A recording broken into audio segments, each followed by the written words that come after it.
Oke teman-teman, di sini aku pengen cerita beberapa hal yang aku alamin bulan lalu. Dan ini tuh pertama kalinya aku ngalamin kejadian yang kayak gini.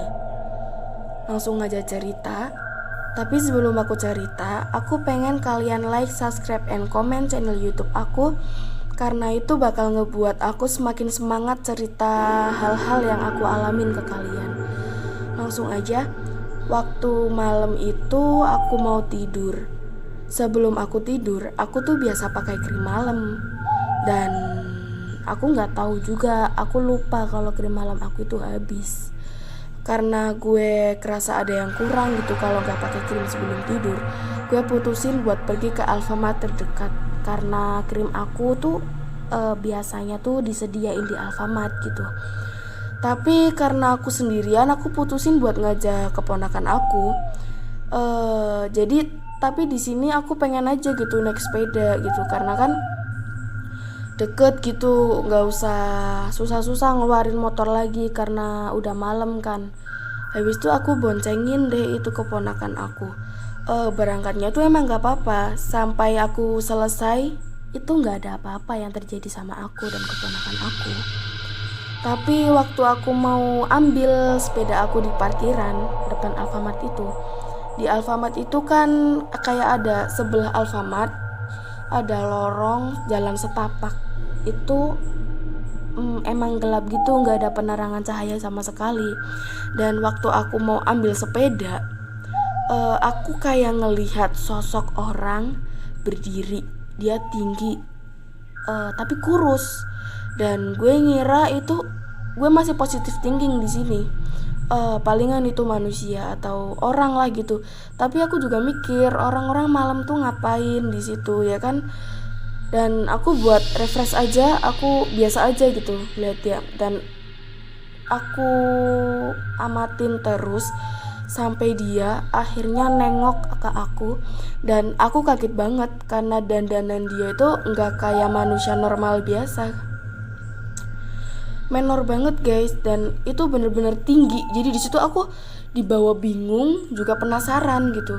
Dan akhirnya aku putusin buat ngeliatin terus. Setelah itu badan dia kok kayak goyang-goyang ke kiri, ke kanan, ke kiri gitu, kiri ke kanan gitu guys.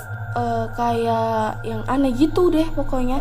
Kan itu semakin buat aku jadi penasaran. Terus aku manggil keponakan aku dan aku suruh keponakan aku buat ngelihat ke arah sana gitu. Habis itu aku suruh ngeliat dia, kata dia nggak ada apa-apa. Tapi di situ aku benar-benar lihat ada orang itu lagi berdiri sama goyang-goyangin badan ke kiri dan ke kanan gitu. Dan dandanannya itu serem, nggak kayak orang biasa gitu. Akhirnya aku jelasin semua ke keponakan aku dan kata dia nggak ada apa-apa, di situ kosong, cuman ada kurungan burung. Dan di situ emang ada kurungan burung, dan di bawahnya itu ada orang tersebut. Makanya kok. Terus habis itu ada cewek, mungkin dia lagi beli apa, kakak-kakak pokoknya. Terus aku panggil, kak sini sebentar, aku mau minta tolong. Terus katanya, iya deh, minta tolong apa gitu. Dia masih sama temannya cowok, makanya aku berani manggil gitu. Dan dia ditemenin sama cowoknya waktu lihat itu kejadian itu. Aku nanya, kakak lihat orang itu nggak yang berdiri di bawah kurungan burung? Terus habis itu kata dia nggak lihat apa-apa, di situ cuma ada kurungan burung dan di situ bener-bener gelap, nggak ada penerangan sama sekali. Makanya aku beberapa kali mastiin ke kakak-kakak itu gini, itu deh kak, itu di bawah kurungan burung itu masa nggak ada orang sih? Aku jelas-jelas lihat di sini dan kayak bukan manusia gitu. Terus habis itu yang cowok temennya kakak-kakak itu, karena mungkin dia penasaran, dia juga ngeliat dan kata dia juga nggak ada apa-apa. Di situ gue mikir, berarti yang lihat orang itu cuman gue dong. Tapi habis itu gue pengen aja gitu. Terus gue nggak sengaja pegang pundak kakak itu karena emang gue tuh pengen nunjukin aja gitu. Terus habis itu kakak itu kaget, iya ada orang di situ. Kan gue kaget juga karena waktu tangan aku nempel di pundak kakak-kakak cewek itu, dia langsung bilang, nah iya di situ ada cewek. Terus aku lihat, hah kakak lihat? Terus kata dia, iya aku lihat di situ, pakai baju hijau nggak? Terus aku jawab, iya bener pakai baju hijau. Terus langsung kakak-kakak itu langsung pergi aja gitu sama kakak-kakak yang cowok tadi. Kan boncengan mereka berdua. Dan akhirnya aku putusin buat cepet-cepet ambil sepeda. Habis itu aku langsung jalanin kebut dong sama keponakan aku. Nah, sampai di tengah jalan, buset anginnya kenceng banget. Nah, waktu itu dikit gerimis lagi dan itu bener-bener sepi jalanan. Makanya aku tuh bingung, nggak biasa banget jalanan di sini tuh sepi karena biasanya tuh rame, ada anak-anak seumuran aku itu pada nongkrong gitu. Dan kenapa malam ini sepi gitu. Terus aku jadi sengaja ngendaliin sepedanya, aku kencengin banget dong waktu itu karena saking takutnya.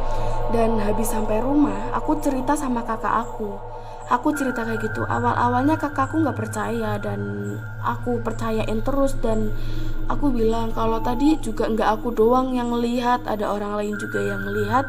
Di situ kakak aku mulai percaya dan mungkin dia sharing-sharing gitu di WA sama temennya gitu, cerita sama kejadian janggal yang barusan aku alamin. Dan aku tidur waktu itu, aku mencoba buat refreshingin diri aja lah, jangan bikin yang ke situ-situ. Dan aku langsung tidur, habis pakai krimnya aku langsung tidur aja. Pagi-paginya karena aku mau berangkat sekolah kan aku bangun pagi.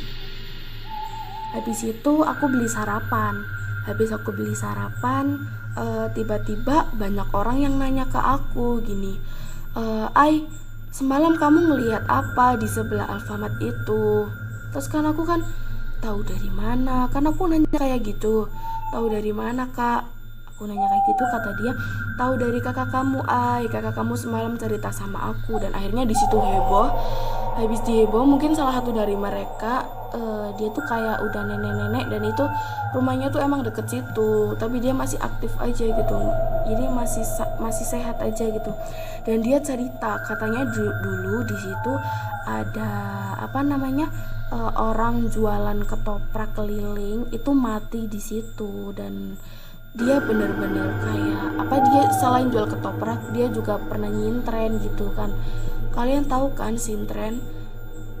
Nah, sintren aku di situ mulai mikir.